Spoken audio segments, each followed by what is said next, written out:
I'm a little messed up. My eyes are dead and I'm a little stuffy. So I apologize if I'm like giving off sick vibes to this video.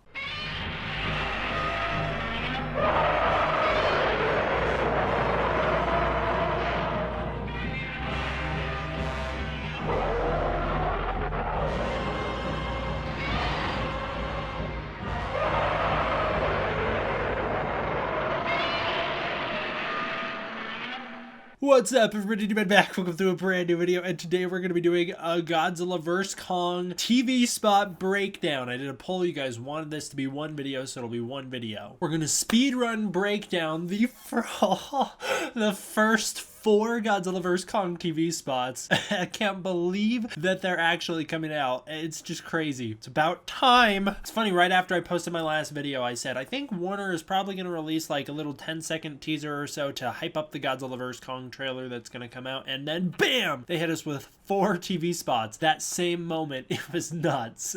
Like, the second my video dropped, all the comments on my video are like, oh my god, I'm getting a Godzilla vs. Kong ad. I still haven't gotten a single one to trigger naturally, but it's okay. Let's go through the ads, starting out with the ad of Kong on the boat. First of all, the audio tells us that Godzilla will come for him, so somebody is clearly aware that it's a horrible idea to take Kong off the island. Why would they ever think it was a good idea to take Kong off the island unless they wanted him to fight Godzilla? I don't know. I don't know why you would want him to fight Godzilla, but it seems like Monarch or somebody, Apex maybe, probably Monarch, because they're the ones that would have the resources to do this, are taking Kong off the island, and they're aware that Godzilla is going to come for him. Bad news. I think the dialogue is spoken by Isa Gonzalez, as it is a woman who says it, and it kind of sounds like her voice. Kong has a new roar in this clip. It's a little more guttural. It's got a little bit more of a vibrato at the end or something. I don't know what the term is. It's a little different than it was in Kong Skull Island. So Kong sits on the edge of the boat in a shot where the CG is really good. I want to highlight that the CG looks good in all of these TV spots because I didn't think it looked the greatest in the 3-second clip of them fighting on the boat, but here it looks much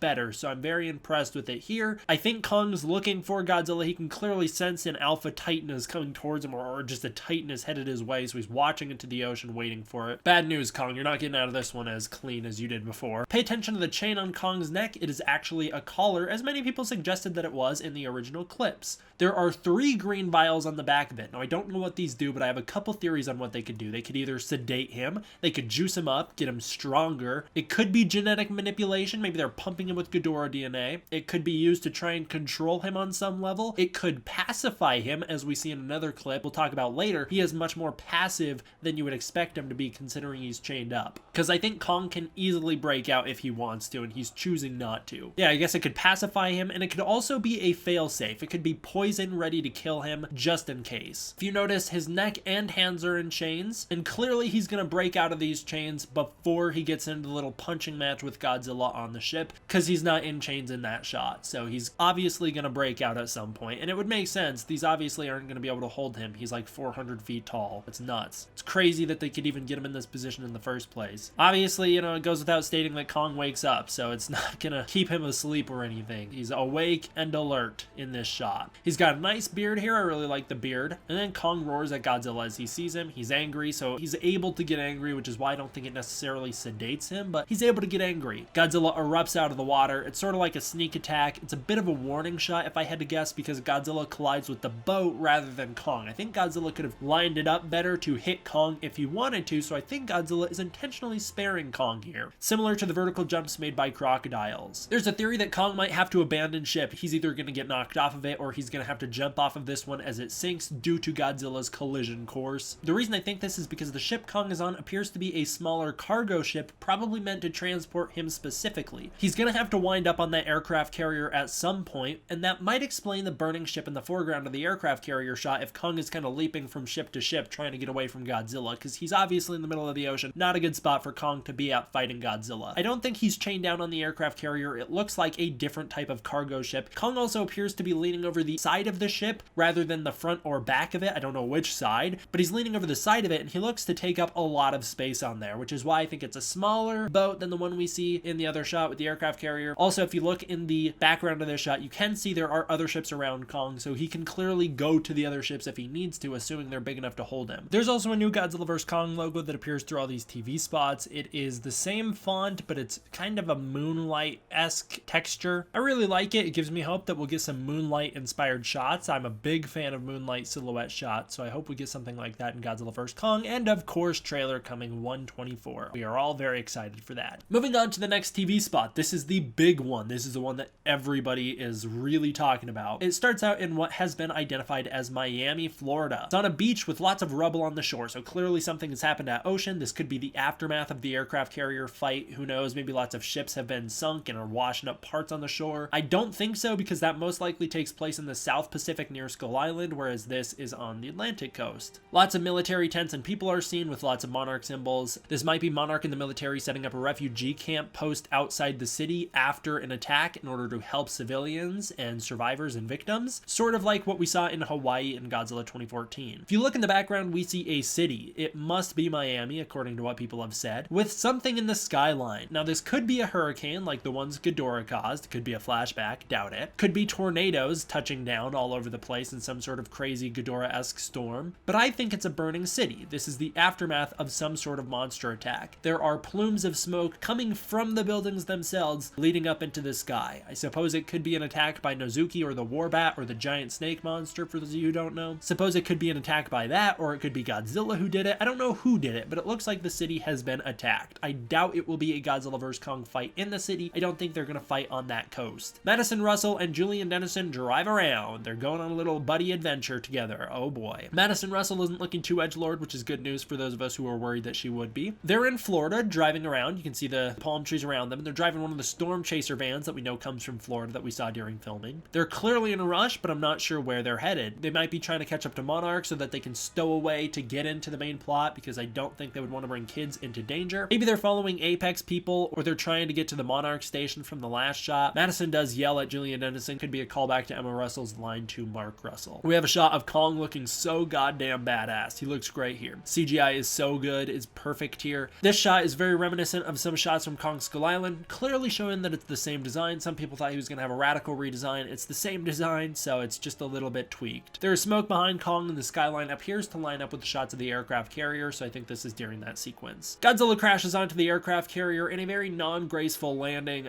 A lot of people suggest that maybe he's being thrusted onto the boat by something. I doubt it. I think he's just kind of clumsily getting up onto it because he doesn't have much leverage. This shot is ever so slightly extended from the one we saw before. Kong comes flying through the air in the money shot with his axe. That's right, the axe is confirmed to be in the movie. It's not just something for the toys. It's 100% confirmed here as we see it in this image. The city looks great in the background. This is most likely Hong Kong. It's a neon city, much like in Pacific Rim. There is some minor damage caused to the buildings in the background. It's so beautiful though. I cannot wait to see this occur. The colors look great and we can see everything. It looks like the clearest of the nighttime battles in the MonsterVerse so far. Godzilla is all charged up with blue seeping through his gills, so it's a carryover from his charge up in King of the Monsters. The atomic breath is more refined and focused here than it was in other movies. It's a bit more laser-like according to Big Jack Films. I think it's a little bit more Showa-esque, or like traditional Godzilla. I guess a little more Heisei-esque. It's a more traditional Godzilla atomic breath. Kong is flying through the air here. He's got a very large leap here. I think he's probably leaping off a building, which gave him that height. He is very scrunched up, but he does look very small here. It doesn't look like when he stretches out he'll be the same size as Godzilla. Obviously we know he will be from the aircraft carrier shot, but this image in particular makes him look very small, like 100 feet smaller than Godzilla. And then Kong's axe, yeah, it looks like it's a bone with something blue sticking out of it. So I think it's a bone with one of Godzilla's dorsal plates in it. People think that we can maybe see the missing spot on Godzilla's back where the dorsal plate has been ripped out. It's entirely possible that that's the case. But yeah, it's most likely Godzilla's dorsal plate in the axe from the toys. The atomic breath is guided towards the axe, and the axe appears to be absorbing it. It's like it's being directed there, so Kong can not get hit by the atomic breath because it will all go straight to the axe, which is how he will avoid getting hit by it and getting hurt by it. That lends to the theory that it's one of the dorsal plates, as that would draw Godzilla's atomic breath to it, considering that's what charges it up. That also might mean that the axe can harness the ability of Godzilla's atomic breath, and when Kong hits it, it creates an explosive impact. There's another TV spot, The World Needs Kong. Now, I don't have an HD version of this yet. The dialogue says Kong, the world needs him. It's a very Kong Skull Island-esque line, something that Houston Brooks would say. You know, we know that the world needs Kong. He keeps things in check. Probably said by Alexander Skarsgård's character, because he's the one who knows a lot about Kong. He's studying Kong, and he's on Skull Skull Island, so he knows a lot about it, so he would know. Could be Mark Russell who says it, as a lot of people have suggested as well. I think Mark's going to be a little more Team Godzilla than he is Team Kong. There's a little girl in red holding up a Kong doll. This is probably a modern Iwi girl. She's wearing their colors, the red, and she has paint on her arms, much like the Iwi people. The Kong figure also looks very handmade, like something the natives would make. Ties back to Kong's god status from Kong Skull Island. Kong looks simultaneously bigger than he did in Kong Skull Island here, but smaller than expected, which leads me to believe this might be a flashback, as we'll talk about in a little bit. Kong leaves a path of some snap trees behind him, just showing his massive size and scale, and he is seen as benevolent as he kneels down in order to accept the gift. Such a touching moment. I cannot wait to see that brought to life on screen. That's gonna melt my heart. I love King Kong. It also has been suggested that this could be a nice bookend to the movie, with Kong going home and being received by the natives with a welcome party. You know, maybe they missed him a lot, and so this little girl made him a little doll for when he was gone, and now he's come back and she's excited to see him again. I'd love that as well. I also like to point out that this movie does appear to retain the sense of scale seen in Godzilla 2014 and Kong Skull Island. A little bit lost in King of the Monsters, but it appears that we're getting a massive sense of scale again.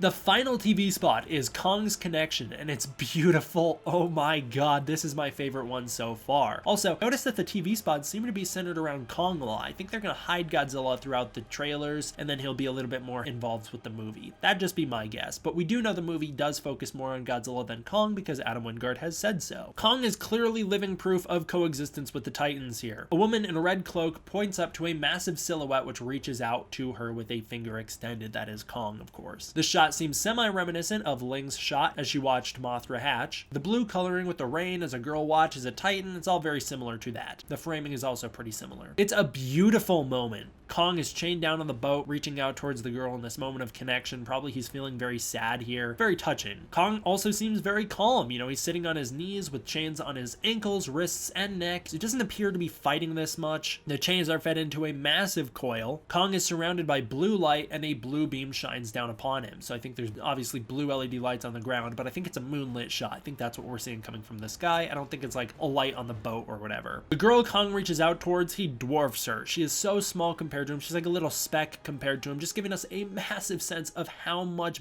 bigger Kong is in this movie than he was in Kong Skull Island. It's insane how big he is in this shot. I really, really like it. Way bigger than any Kong outside of this context should be. The girl touches Kong's finger and they make contact. The mood is peaceful and Kong's connection to humanity is reinforced despite the ticking clock and the siren playing in the background, making the scene seem ominous. The woman is not Madison Russell, as I've seen people suggest. It appears to be Dr. Ling, but I don't think it is. I think this is an Iwi girl. Dangerville suggests that this might be deaf actress Kaylee Hodel, who plays Jai, and she might be able to communicate with Kong through sign language. That'd be really interesting. You know what? If Kong's gonna be able to build an axe to fight Godzilla with, I'm all for him knowing sign language. Why not? At this point, sounds like we're going nuts. The woman might be there to calm Kong down, so that's possible. She could be an Iwi there to keep him calm. She also could be an adult version of the girl who we saw holding the doll up towards Kong earlier. They're both wearing red in similar shots, and so there could be a clear parallel between the two shots, as it is the same girl and Kong. In different situations, of course. One was Kong in his natural habitat, the other one is Kong here, a prisoner. Breaks my heart. What are they doing to him? This image drives home the connection between this Kong and all others, his relationship with a human female here, and he is seen in chains. Every single movie with the character King Kong, Kong winds up in chains at some point. This image also gives me strong Northern Lights vibes from Kong Skull Island, and it's very similar to the moments with Kong and Dwan as Dwan tries to comfort Kong on his trip back to New York in 1976. This might be earlier in Kong's transport to the mainland before Godzilla shows up and ruins it. Hopefully that girl is not on the boat when Godzilla collides with it, because that will be bad news for everybody. Kong seems pretty chill here despite being awake, so that gives me the impression that he's not going to be resisting his capture too much. It seems like he's just going to kind of be going along with it, pretty passive to it. He may have had all the fight knocked out of him by this point, who knows. Well, that'll do it for this one, guys. This is a lot to break down. It was really fun stuff to do there. I had a good time doing this. Thank you all for watching. I hope you enjoyed. I will see you guys next time for the next one. D-Man, out. What? You never watched my 66 years of Godzilla tribute? You know it's posted, right? I'm not supposed to give my opinion, but go check it out. And then you can tell me if you like it or not.